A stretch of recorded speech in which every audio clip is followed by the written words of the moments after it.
The visual timer is a bonus tool included with the OT Sensory Screener app.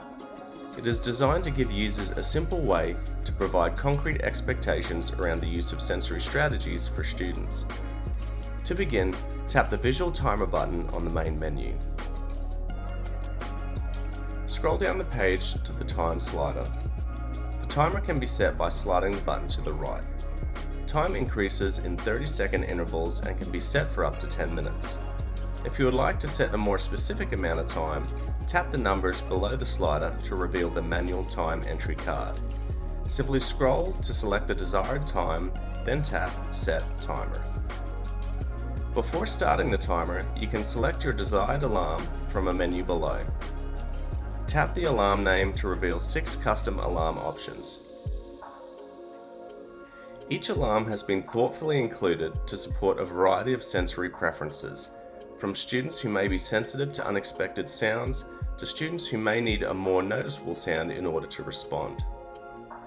You will also see 2 buttons below where you can toggle the alarm sound or vibration on or off. Please note that iPads are not equipped with vibration capability, so the vibration toggle will not be available when using an iPad.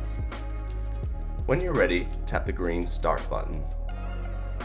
Visual feedback is provided by a circular timer, which shows how much time is remaining. Users can also toggle the countdown timer on or off depending on the individual student's needs. When the timer reaches the final 10 seconds, the screen turns a shade of red to indicate that the time is almost up. When the timer is finished, the alarm will sound and the device will vibrate if vibration was selected.